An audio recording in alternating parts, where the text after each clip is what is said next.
Hello, Dana. How are you? Good. Can you hear me? Yes, I can hear you. Oh, very good. Perfect. You're from California. You live in Los Angeles, no? In California. I live in Pasadena, California. Yeah, right outside Los Angeles. Okay. Okay. So nice to meet you. Thank you Good meeting you. To give me time. There. Wow, look at all those records. That's amazing. Yeah, it's about 6,000. So I have all your records. You know. Okay. Wow. Wow, that's really going for you know this band. Wow, yeah. You know, I wasn't on those records, but I wrote one of the songs there. I had left right before. Yeah. A long story. We were called Four Corners. We went to moved to California. About 77, I got ill. Earlier than that, and I tried to stay in the band.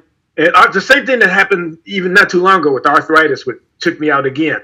But it was going to hold the band back, so I bailed out, and we're planning on doing some stuff together again now. Cause I'm A&R, if you don't know, I'm A&R for Solar UK.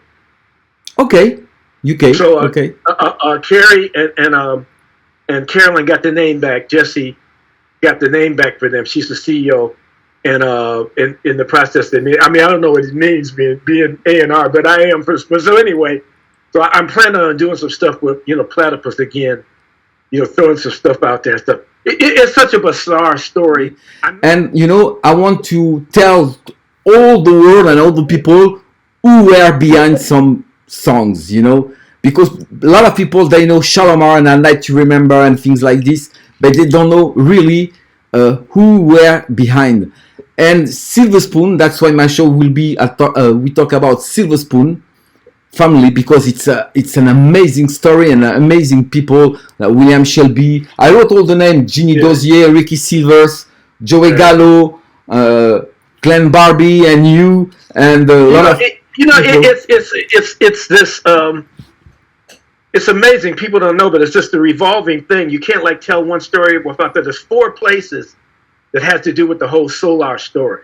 Okay. One, of course, is Maverick's Flat, where most of us met in this little club on Crenshaw that John Daniels had. The Soul Train gang hung out there, right? So that's where I met Jeffrey and Jody and all of those people and stuff. In Soul Train, okay. And everybody played there. And then also there's all the Dayton, Ohio groups.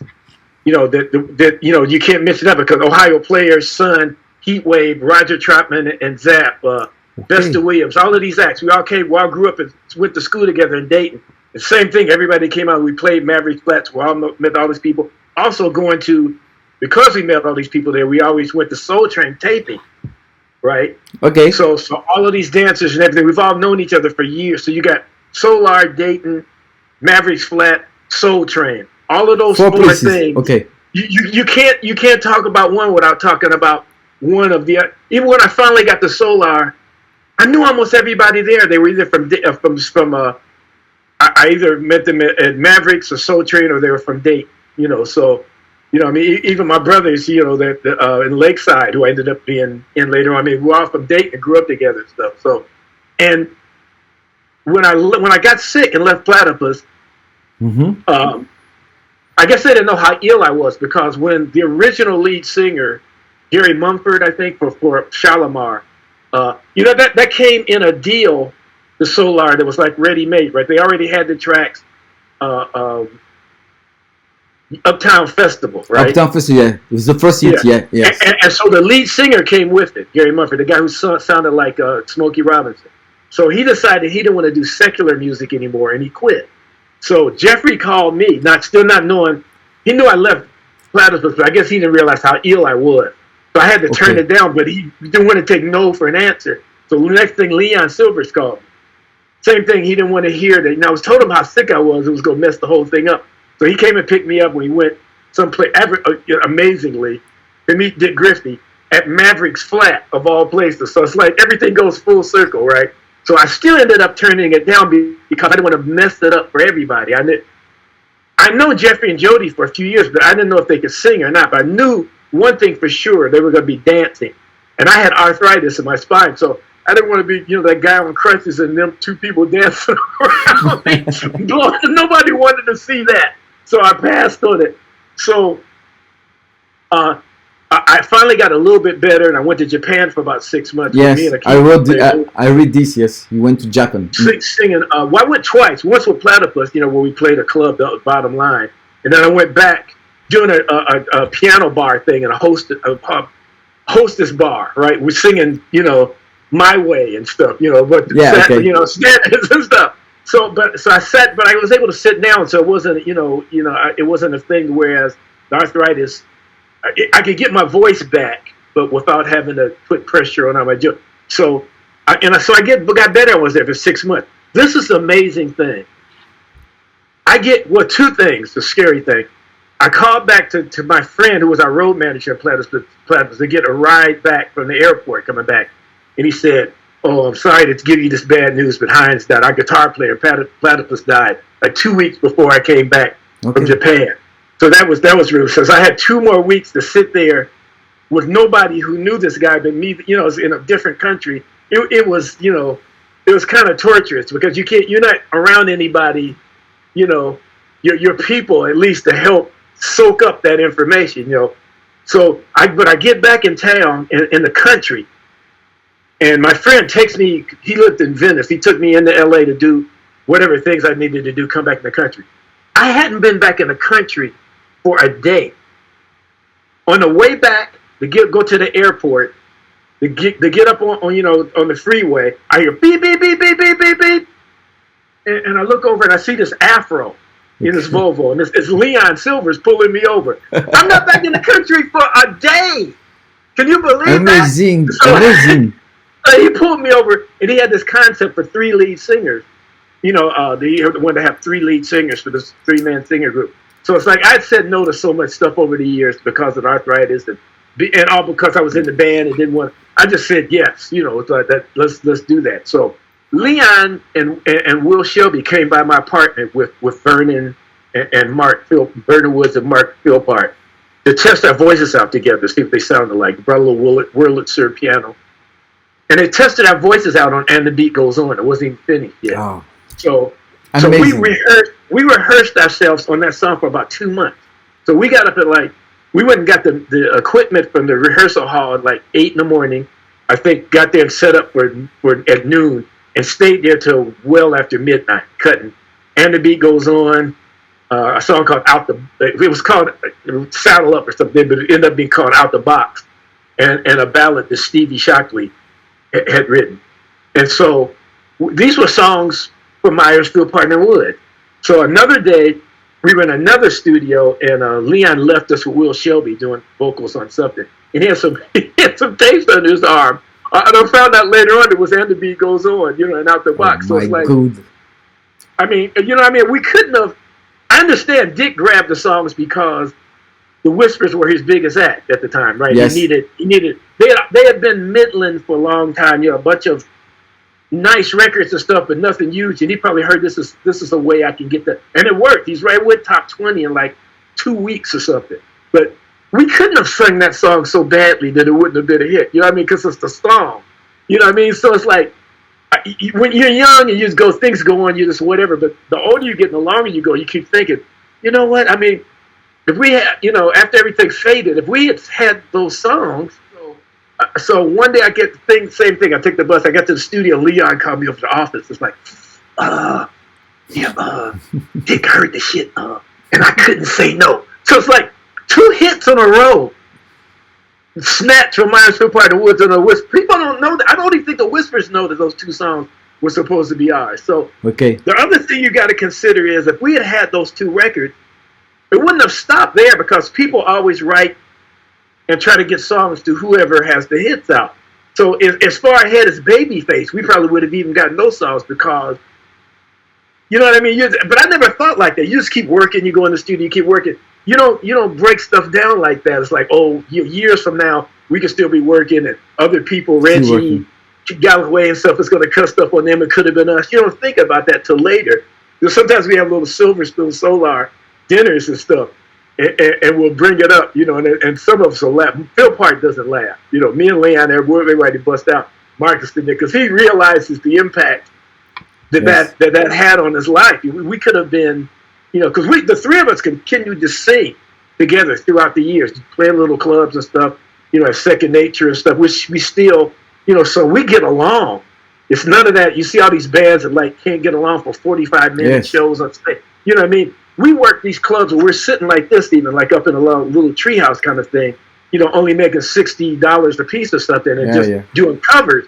You know, we love each other as brothers. So it's like, we wouldn't have, I mean, I don't think the success would have changed. You know, I don't think so. You know, you never know. But we've done these kind of gigs. It's like, you know what I mean? We did these gigs not because, we're making a bunch of money, just for the love of singing together. Okay. Not even our songs, cover songs. You know, cover songs, of other people's hits. So you just never know what would have happened. But there's so many stories like that.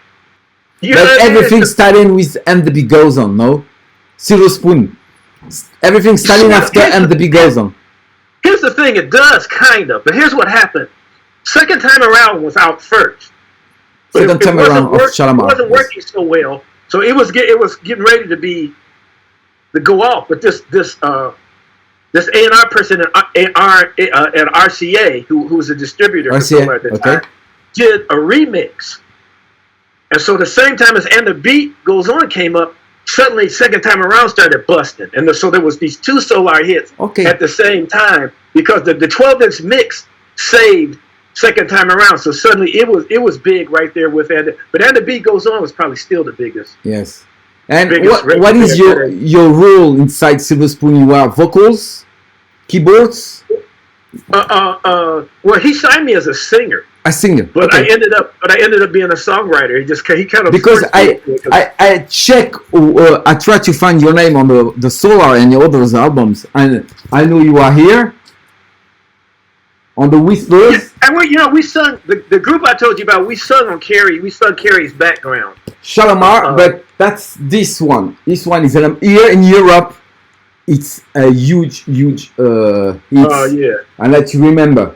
You are on the writer in I'm a writer on the Whispers and Shalamar and amazing. Some of the acts. You know, it's the unsolar acts too, like Gladys Knight, Evelyn King. Yeah, and, you know, because we are here. I talk about the 80s black music fans and the vinyl collectors because we have a lot of vinyl collectors and still the new generation. It's not old people like me, you know, because I'm from the 80s, you know. You know, I'm old. Oh. You know, I'll be very young. I look actually. I'll be 72 next month. Leon was a mentor. He wasn't like like Blood and Captain Motown was hiding everything they knew to do. They didn't want anybody. Is it true? He was tough. He was tough on the studio. Is it true? He was tough in the studio. He was very tough. Leon was a mentor. He taught all of us. He wanted everybody to know exactly how to do everything because he he wanted everybody else to be producers too, so that it would become this thing. And that's what he did. When somebody came in projects in, he would say like, well, I don't really have time to do it, but Dana or Kevin or, you know, he would do that. You know, it's like, I'll oversee it, but they'll do so many so he groomed all of us to know exactly. And I don't look at it as hard. He's a fanatical genius about stuff like pocket and pitch and stuff, like, you know what I mean? So it has to be, he taught us all to cross every T and dot every I. But we can hear it. There's a reason for it, you know, and it's logical. You know, a lot of people get lazy with certain things. Here's the thing. Everybody is music lovers. Like, you know, we may like a specific thing more than others about the music, but you got the music, which beats, you make you bob your head or whatever. You have the melody, yes, or the lyrics. Mm-hmm. Some people like all three, some like two, some like one. Some people are like Bob Dylan type people where they just want to, you know, the lyrics, they have to take them there, you know, whatever. So his thing is, you can't shortchange any of those three things, or you lose them. You don't know how many people you'll lose. Now, you can't have a great groove and a nice hook and just sing nothing words over the top of it. You know, you might get away with that with some people, but some people are listening, and if it's not taking them someplace, you know, that they can relate to, that makes them feel like, oh, that's exactly what happened to me, you're losing those folks. Mm-hmm. You know, and the same thing with any of those. You know, if you have great lyrics and a nice melody, but the track is whack, and you people can't dance to it above your head, you lost a certain amount of people. So his thing is, if we're going to do R&B and dance music, pop, soul, all three. So I don't look at that as being rough. I look at that as teaching us how to do it right. His thing was, you know, if it wasn't right, you had to do it over again. But that wasn't like out of meanness or being some kind of ego. He looked at it as units. He described everything as, if you do this and you don't do this right, that's 200,000 units we lose. He looked at it like that. So it wasn't being hard on anybody. It was teaching you how to do what he was doing that was successful. And anybody who didn't look at it that way, in my opinion, was nuts. It was free education. He was a mentoring cat like nobody I'd ever met, and to this day. But you can hear, because his sound is so pure, so perfect, and you can hear it. It's very, you know. And we didn't have sequencers and stuff. Drum machines and all that stuff came later. You know, at first it was Wardell. Everybody played. When I hear a song from your family, I can say it's from Leon Sylvers. We have your own sound, and it's amazing, because people they are crazy about the solar song, but you produce and wrote some songs outside of solar, like Janet Jackson, the first album I have here, this one, this one's an amazing album. She was like 16 years old or something. You know? Even Champagne King, Gladys Knight, Spinners. Oh, they were the greatest people, man. You wouldn't believe how sweet of people they were. Tavares. Again, the sweetest guys, man. Glenn Jones. Glenn, he's still a friend of everybody. So yeah, it's an amazing album. Rocky Robbins. This album is very popular here, and so many. Really? Okay, that's great. That's great. It's you know. So I want to know, what is your first work outside of solar? Was Janet Jackson? No, maybe. Your first? The first thing I started solar was Lenny Williams. Ah, yes, I've got it. There are two albums you work on it. One I wrote. Well, actually, we wrote one. The first one, that one I just did a remix on, but I wrote the song. The other one, I think, was the one with the parachute or something. We actually produced, me and Kevin and Will actually produced it and stuff. But he, you know, we had been friends a long time, because when we were in Platypus, we had the same managers, Sandra Newman. She managed Lenny Williams, that's why. Mm-hmm. And Albert King, you know, seeing the other stuff was going on, and she said it was time to do another Lenny's record. So I told her to come by, and we played some stuff for her. So was your first record outside of solar was Lenny Williams? Yeah. That was real early on too. That was actually pretty early. That was before. That was during the same time we did the second Solar tour. So while I was doing that, I was on tour with Kerry Lucas on the Solar tour. Lucas, so had to be 81. You know, it had to be 81 when we did that. So it was real early. So the other stuff had just come out. I mean, that's why she, you know, she saw me in the bank and said, oh, you know, It's a Love Thing and stuff. It was out, you know, so it was early on that we did that stuff. And then, but other people almost immediately started coming to us, you know, with projects and stuff. It's amazing. I can't think of who else came. All the albums I saw you, they are very popular. I don't know if you know, but there are some. I didn't know. People, they are crazy about Glenn Jones' Finest. It's an amazing album. Wow. Rocky Robbins, I've Got Your Number, and everything was very popular here. Very, very. It's different in Europe, see, for us, because you guys continue to like what you liked in the first place. Here, it's true. After a certain amount of time, they move on to something else, and you get kicked to the curb. You are not the first to tell me this. It's true. It's true. Yes. I mean, you know, I wish we had those records because I would have been down for that. But Unidis is repressed all the albums for now. There's a problem with them. There's lawsuits going on between the artists and them and stuff. So because I don't know if they're not paying them or whatever it is. But there's a problem with them, you know, because and the artists. And after 38 years or something, you like the copyrights and stuff come back to you, you know. So they don't want that. You know, they don't want some of the artists. You know, they can get their. That's the problem. Back. Yes. Yeah, that's a problem. They don't want. It's the law. So you go through the right channels with the attorneys and stuff, and you get it. But what generally happens is with publishing is the publishers make you an offer. Okay, we don't want to give this up. So. Let's make a deal. Let's do this. You know. Okay. So that's not. It hasn't been a problem getting the publishing back for the writers, but getting the rights back to the records for the artist has been a problem because they don't want to give any of that up. I mean, I'm not involved in because I didn't have any records out, but you know, all of the people. I understand. Especially you know, like with the company that you make and the stuff in Canada, they're like. There's lawsuits going on, and it's like it's weird. I saw my name, and it's like I'm not even an artist. Why's my name in this lawsuit? But you know, it's life. You know, that's part of it. I understand. Business. Yeah, it's the business. Music business is a total different thing than the rest of it. The music is a joy. The other part is a pain.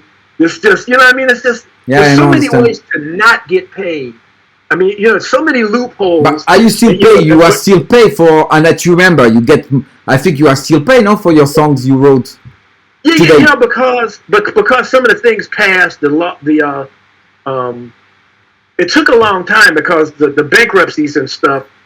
What happens is the bankruptcy court takes the money directly out of the money. Half is publishing, half is writers. Yes. But the money comes into the publishers, and the publisher pays the other half to the writers. But the bankruptcy takes the money directly out of the publishing share, so the writers get screwed.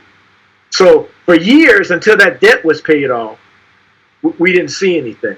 Okay. So what happened is Babyface redid "This Is for the Love in You." I love, and it finished paying off the debt to the you are the writer. So we started getting paid again. So that's a good thing. You are the writer. I saw this. I love this song from Shalamar. So now I'm happy that we can write whatever we want to. So I'm like a kid in a candy store. I'm having so much fun. I can write whatever I think of. It's not even, you know what I mean? It's just like anything you write fits into some category. Okay. You know, no matter what you start writing, it's like, oh, this sounds like, oh, and then you can make it more of that. So, you know, I've just started some stuff. There's some different stuff. It sounds like the Delphonics, or it sounds like Dave Clark 5. It's all over the place. And so I'm having fun. I mean, I don't know when I've had this much fun. Solar was really fun because at Motown, all I heard was no, because of this. But they would rewrite my lyrics. I told Leon I couldn't write lyrics, right? Because everything I turned in, Hal and them, they always had somebody else rewrite my lyrics. So I thought I couldn't write lyrics. It's like, you're too young, you don't understand, you can't write ballad, you haven't lived enough, or whatever, all kinds of excuses. So, you know, so I told Leon, so the first thing he had me do was write lyrics. I got on so many songs because, first of all, I write lyrics and I write them the way that excuse me, that wouldn't get redone. That Leon would say, okay and like it rather than like have to do it over, or I understood what to do lyrically to make it work. So it's the same sort of Motown sort of formula, like Smokey or whatever. You had certain things to get people to relate, landmarks and double entendres. You gotta write things. It's a weird, clever thing you got to do. That's like it's got to be smart enough for like the Rhodes Scholar to understand, but simple enough for your simple everyday person to think, I could have written that. That's exactly what I would have said.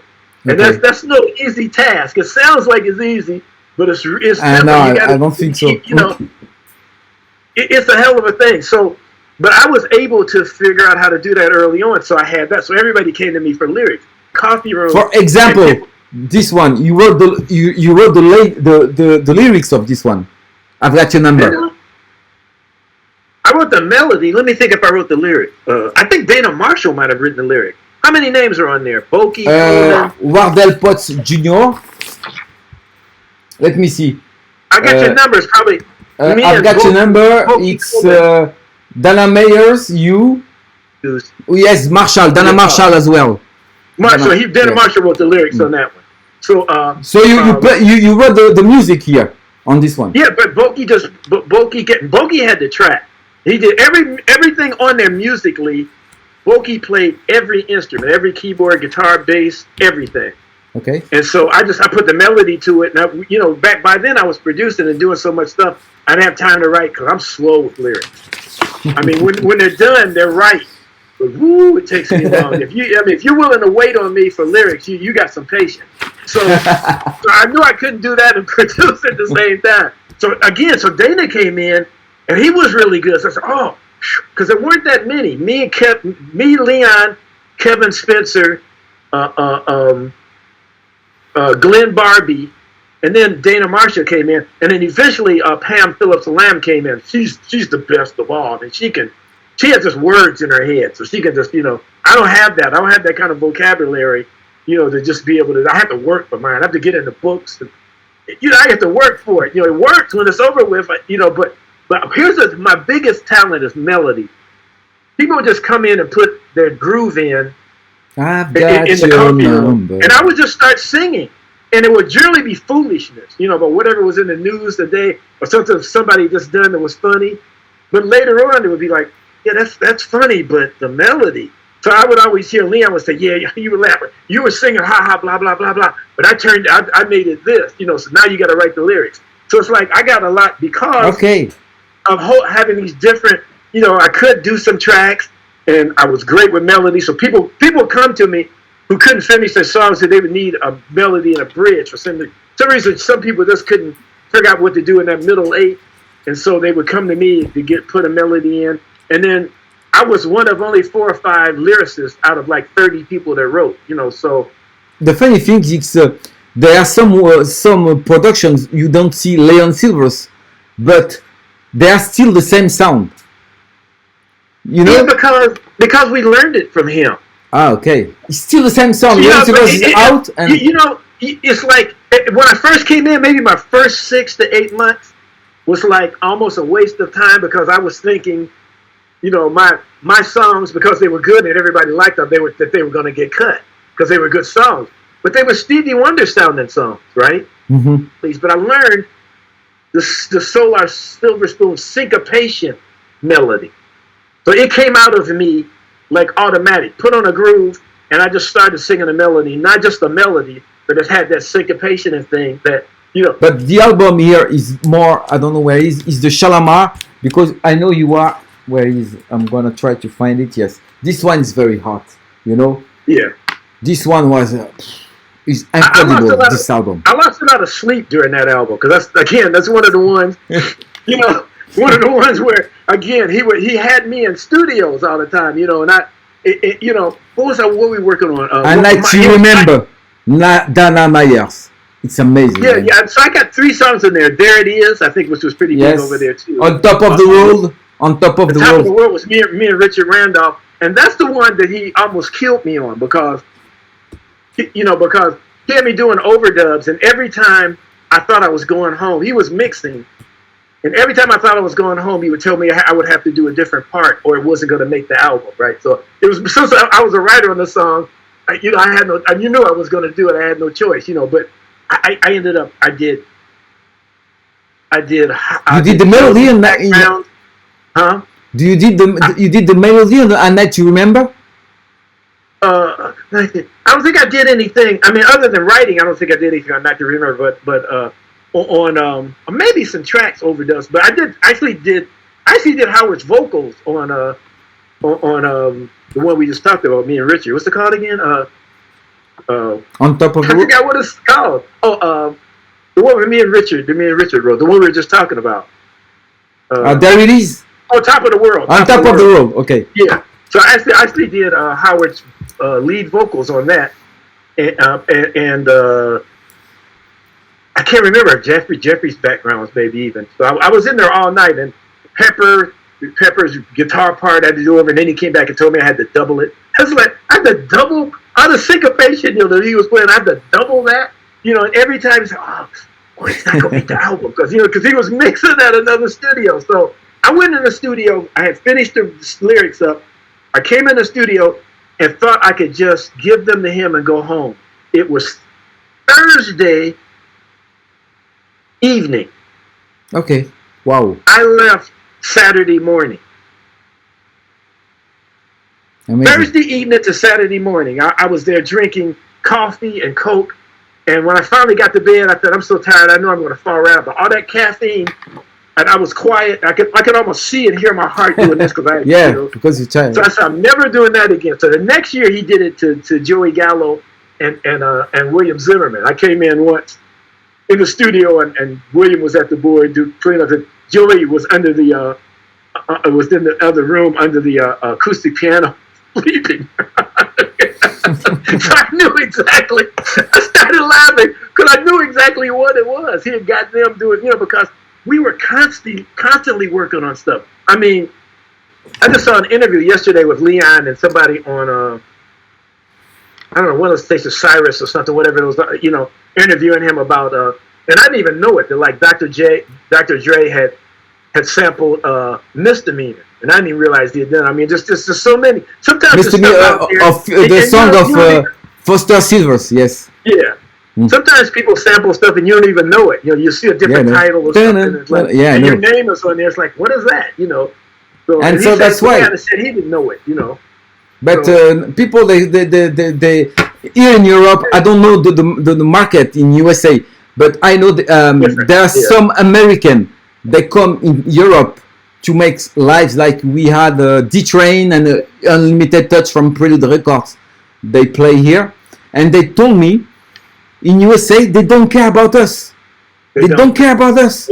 Like you say, they want new songs, new stuff, and about all songs. And in Europe, we are amazing because people, they know our songs and they still playing, they still listening. But in USA, it's an amazing, amazing stories. Because you were so many working on Solar, but it's an amazing story. We can talk about hours and hours about your and you stories. Would have loved it because, like I said, the difference in other record companies I was been with is that everybody liked each other. We were a family. Yes, like a family. With each other day and night, and there was no like stabbing in the back or weird stuff going on between people. I mean, some have gotten weird now because they've gotten older. That just happens with age, but. I'd never seen nothing like that. You know, the music thing. Everybody was working together every day at people's houses. It's amazing. And then there is nothing comparing the Black 80s music because Jimmy Jam and Terrence, there were two, but you were. I write the names. You were about 20, something like this.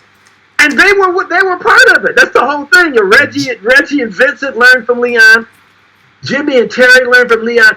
Kevin Spencer, Stephen Shockley, Horace Coleman, William Zimmerman, Ernest Reed, Nidra Bird, Brady Wilson, so many. So many. The ladies in Crystal who wrote a lot of Tina Scott and Roberta who wrote a lot of lyrics and other stuff too. You see their name on Shalimars and stuff.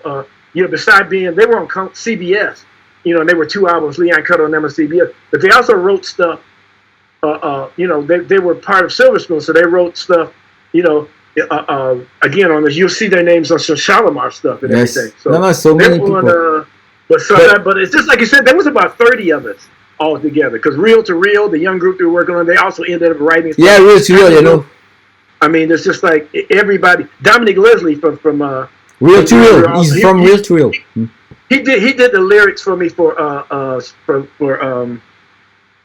Tavares' first single, Deeper in Love. Me and him and Wardell wrote that together and stuff. Yes. So and he's on Over and Over. He wrote the lyrics to Over and Over too on Shalimar. So I'm gonna try, and the first episode of my show called In the Basement. You see the trailer? They call. Yeah, it's great. You did a great job. It's gonna call In the Basement. So because I want to bring people with me to the basement and to see my vinyls, and I'm gonna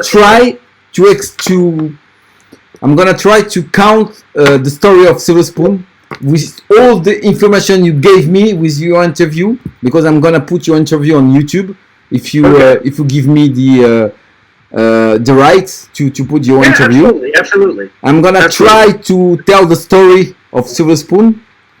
It's gonna be hard because it's so many things to tell, but yeah, I know. So many things. I mean, it's just, you know, also because part of it. Here's another thing. And we still all work together. Some of us were actually signed to Leon and Silverspoon. But some of us, like of the Throwdown Brothers and stuff, even though we all worked together in the Dynasty, whatever, were actually signed to Dick Griffey because they were actually in the group. Like Kevin and Will Shelby and not Nigel. I don't think she was signed to Dick though somehow.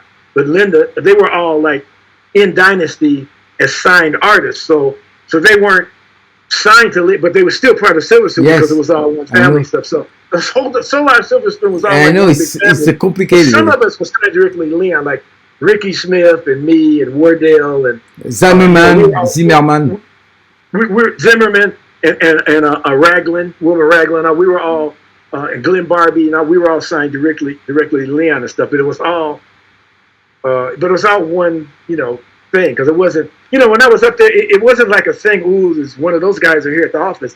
You know, as far as Dick was concerned, I was part of his family of people. You know, so I, always at the office, and him, he would always ask my opinion about stuff, and it was great. It was the greatest experience. It was amazing. Some people have some weird things to say about different people, but I don't have any. I would do it all over again because it was an amazing experience. I'm sure. I loved working with Leon and with Dick Griffey. They gave me like this. I'm sure. This youth. Nobody ever given me this leash this long to let me go in the studio by myself. I wasn't even ready for that. They threw me in the deep end before I wasn't asking. It was a family. Let me go in. He cared about little demos and said, "Oh, your demos are as pocket as mine." But I didn't think that meant anything. They go, "Oh my, your demos are as pocket as mine and stuff." The next thing I knew, he had me in there, and I don't know why. Both Leon and Dick both.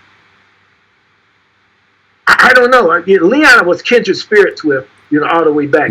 Always related to me. And Dick, for some reason, had just a lot of respect. Maybe because I wasn't the type to always come up there and try to get some advance money or something, integrity. I wasn't always at him to try to get him to do something, so maybe that was it. I don't know, but we had a great relationship. I know. Complain about Dick Griffey, blah, this and that. He was a great cat to me.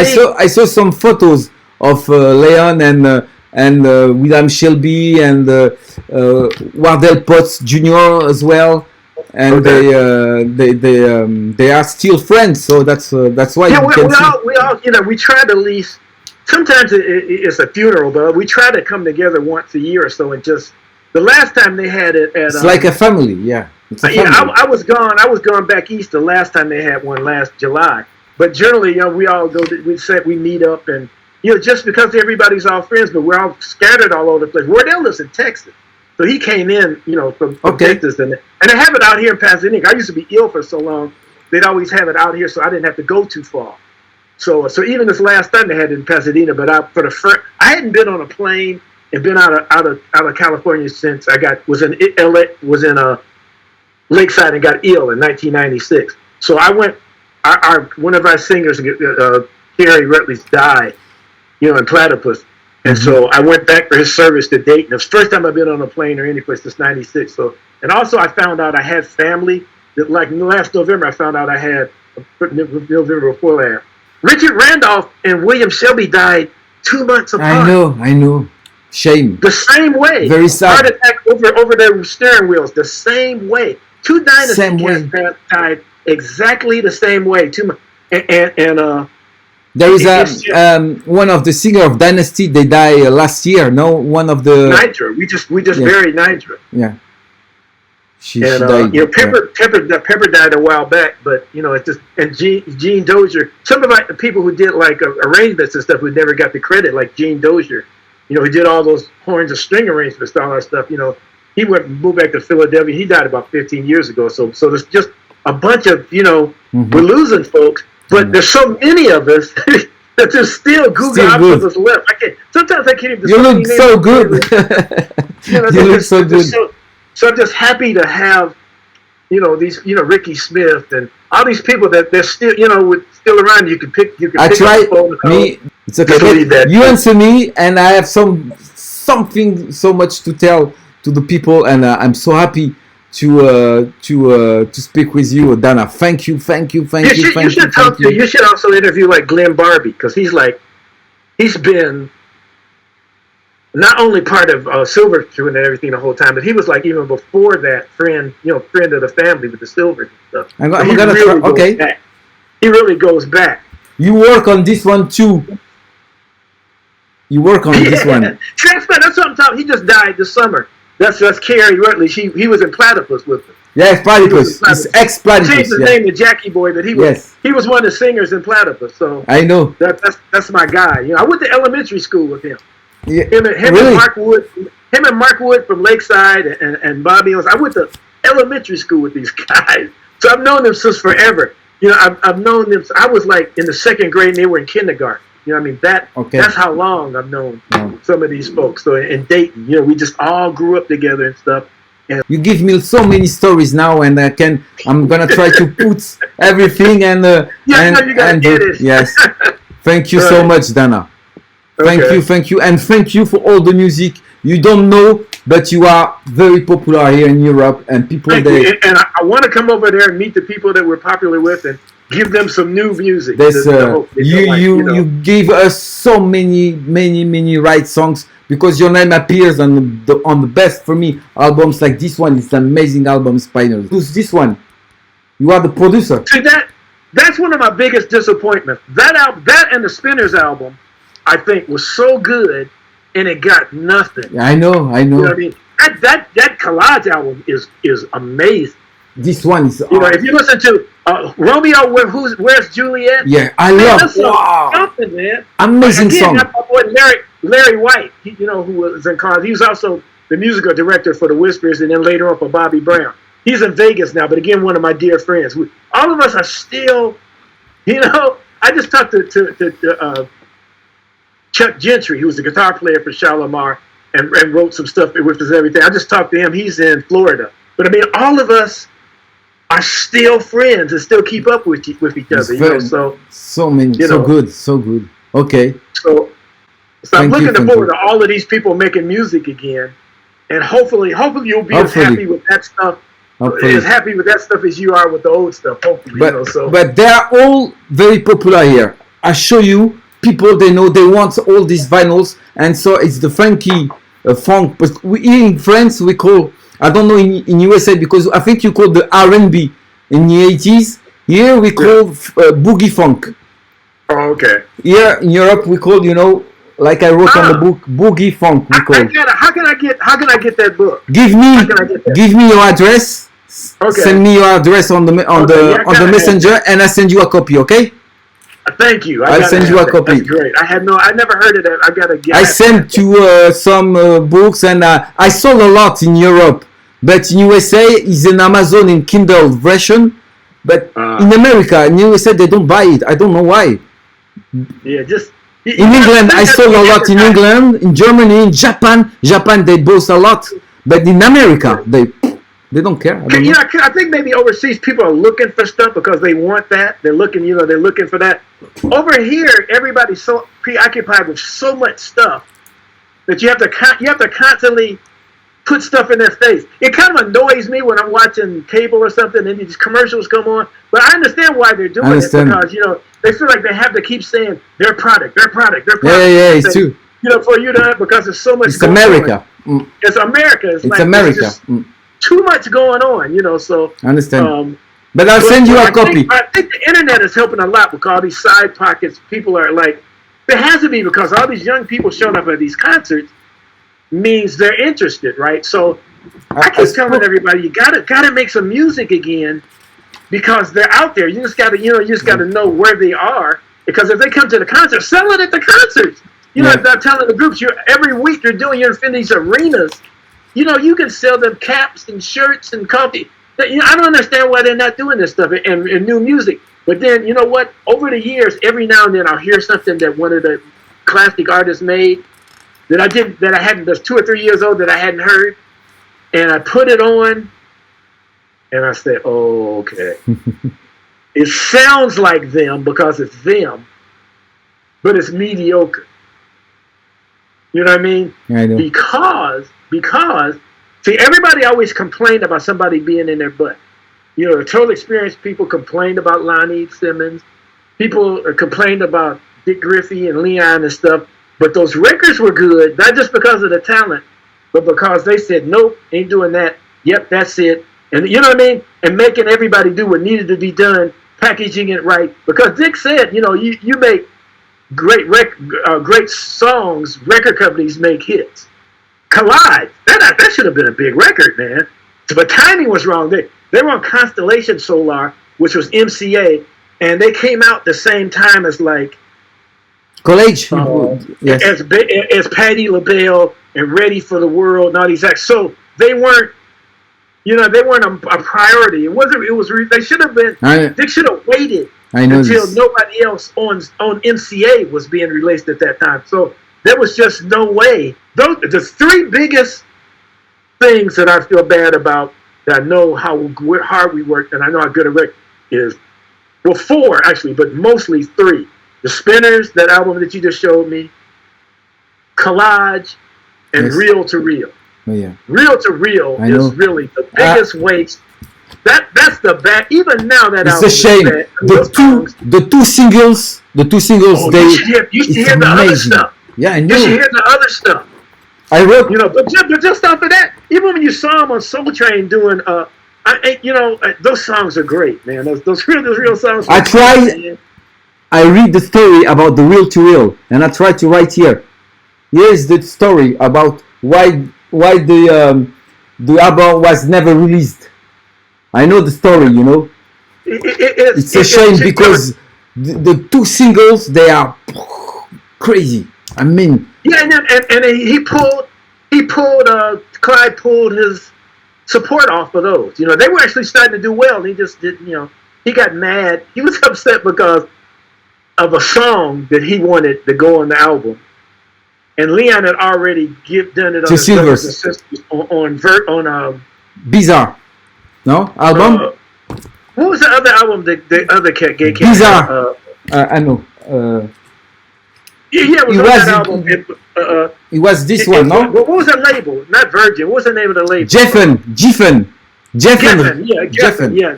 And he and that was it. He pulled his support by, so I know. It was a shame, man, because they did so well when they did Soul Train. They looked great on Soul. Did you see them on Soul Train? Yeah.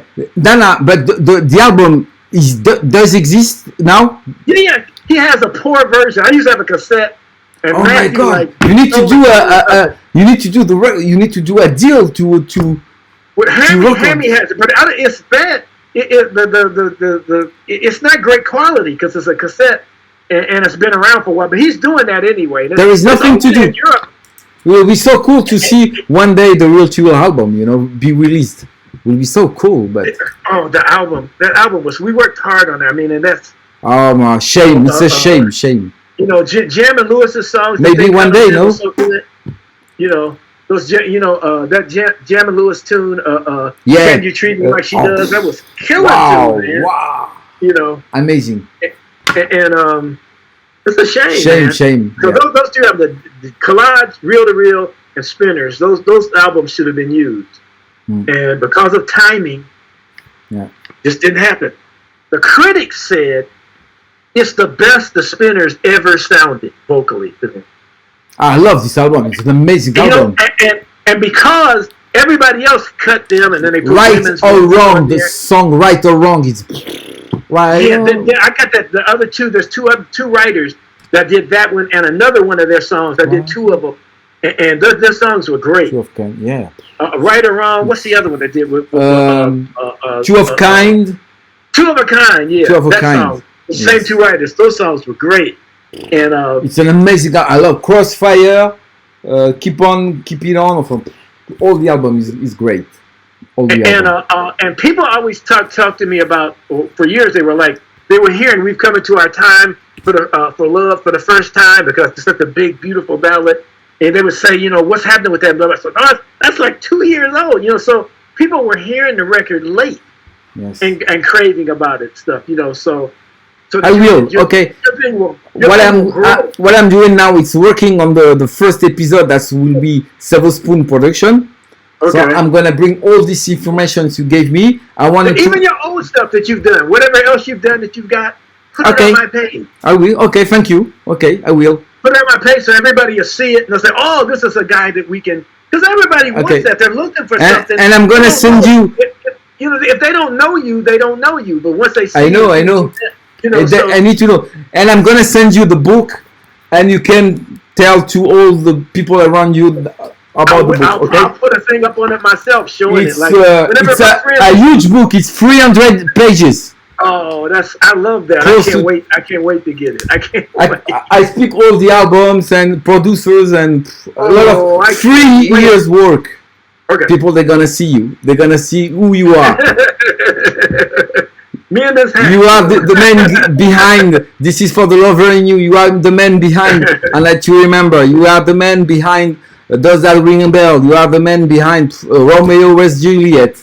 So people, they know who you are. One of the men behind him. All that stuff was co-written with other people, but so that's a whole thing. And there was so many of us, and without all of those people together, who nothing would ever happen because you have to that's what I liked about then as opposed to now. Everybody's just said that this is my little setup for writing and stuff, but there were so many people. It stopped you from becoming. Doing the same thing, because other people will bring something into it. I feel it like this, but I think you are the only one. Silverspoon, there is nothing to compare in black 80s music. Even Kashif is working with Paul Lawrence, but Silverspoon, it was huge, so huge. You know what Kashif said he did? He said he took the empty part on now it's getting old. On the Whisper song. How come I can't think of it? The biggest one. And the Beat Goes On. And the Beat Goes On, yes. He found a drum part, or maybe in a 12-inch or something, of just drums. Yes. And he looped it. Really? He looped it, and he used it for everything he wrote. He used Wardell's drum pattern. He used the drum of And the Beat Goes On. Yeah, Wardell's drums on And the Beat Goes On. Amazing story. He used that loop to write everything. Really? Amazing. Yep. Ooh, amazing story. So we knew he was you could tell that it was a Silverspoon thing, but I didn't know he went that far with the drum. So that was good. He thought so much of that he actually gave Wardell a check at one point because he used his drums to write against for so long. So amazing. It's amazing the stuff that you never know. Somebody has to tell you. Yeah, nobody knows. Thank you, Dana. Thank you, man. I really appreciate you. Hey, me too. Right, you stay in touch, and I will send you the book. Okay? You're a friend. You're part of the family now. You're part of the family. Thank you. Yeah. Ciao, right, Dana. Thank you. Take care. Talk to you soon now. Bye. Bye. Bye.